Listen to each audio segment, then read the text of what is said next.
শীতকাল আর হাঁসের মাংস একটা অন্যরকম মিল। শীত পড়লেই হাঁসের মাংস খাওয়ার একটা ধুম পড়ে যায়। আসসালামু আলাইকুম, সল্ট অ্যান্ড পেপার পেজ থেকে সবাইকে ওয়েলকাম জানিয়ে শুরু করছি নতুন একটা ভিডিও। কড়াইতে তেল দিয়ে দিলাম। তেলটা গরম হয়ে এলে তেলের মধ্যে একে একে আমি দিয়ে দেব গোলমরিচ, লবঙ্গ, বড় এলাচ, ছোট এলাচ, কাবাব চিনি, শাহি জিরা, দারুচিনি এবং আস্ত জিরা। এই সকল উপকরণ আমি তেলের মধ্যে দিয়ে দেব এবং তেলে আমি আগে থেকেই তেজপাতা ও শুকনো মরিচ দিয়ে রেখেছিলাম। তেলের মধ্যে সব উপকরণগুলো ভালো মতো নেড়ে চেড়ে তেল থেকে যখন একটা সুন্দর অ্যারোমা বের হবে তখন আমি পেঁয়াজ বাটা, আদা বাটা, রসুন বাটা এবং অনেকটা পরিমাণে শুকনো মরিচের গুঁড়া, হাফ চামচের মতো হলুদের গুঁড়া, 1 চামচ পরিমাণ জিরা গুঁড়া, স্বাদ অনুযায়ী লবণ আর ঝালটা আপনারা বাড়িয়ে কমিয়ে নিতে পারেন এবং এর সাথে দেব এলাচ ও দারচিনি গুঁড়া এবং এই উপকরণগুলোকে আমি সুন্দর মতো মিক্সড করব অল্প কিছু পানি দিয়ে মিক্সড করে এই উপকরণটা ভালো মতো মিশিয়ে আমি রেখে দেব 5 থেকে 7 মিনিট।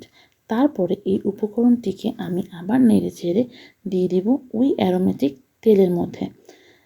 তেল এবং ওই আস্ত মশলার থেকে সুন্দর একটা ফ্লেভার আসছে এবং তাতে এই মশলাটা কষিয়ে নিতে হবে যতক্ষণ পর্যন্ত না পানিটি শুকিয়ে তেল উঠে আসে। তারপরে এই মশলার মধ্যে দিয়ে দিব আমরা হাঁসের মাংস, যেটা আমি আগে থেকে ধুয়ে পরিষ্কার করে রেখেছি। এখানে 2.5 কেজির মতো হাঁসের মাংস আছে। হাঁসের মাংসটা আমি অতি সাবধানতার সাথে তেলের মধ্যে দিয়ে দিচ্ছি। এখন এই তেল এবং হাঁসের মাংস একসাথে মিক্সড করে কষাতে থাকতে হবে। কষানোর একটা পর্যায়ে গিয়ে হাঁসের মাংস থেকে পানি ছেড়ে দেবে। সেই পানিটা আস্তে আস্তে হাঁসের মাংসের সাথে কষাতে হবে, কষাতে এবং মাঝে মাঝে ঢাকনা দিয়ে ঢেকে কিছুক্ষণ রেখে দিতে হবে। ঢাকনা খুলে হাঁসের মাংসটা আমি নেড়ে ছেড়ে দিব এবং এর মধ্যে অবশ্যই লবণের পরিমাণ এবং ঝালের পরিমাণ আমাদের টেস্ট করে নিতে হবে। পরিমাণ মতো বাড়িয়ে কমিয়ে নেওয়া যাবে। এখন এর মধ্যে আমি দিয়ে দেব খুলনার ঐতিহ্যবাহী চুই ঝাল এবং হাঁসের মাংস আমি মিনিমাম 5 থেকে 7 মিনিট ধরে কষিয়ে নেব। আর বলে রাখা ভালো, তার আগে কিন্তু আমি হাঁসের মাংসটা অনেকক্ষণ যাবত কষিয়ে নিয়েছি। এতে করে হাঁসের মাংস থেকে মশলার গন্ধটা এবং হাঁসের মাংসের গন্ধটা চলে যাবে, একটা সুন্দর ঘ্রাণ আসবে। এই যে আস্তে আস্তে হাঁসের মাংস কষানো হয়ে গিয়েছে চুই ঝালের সাথে।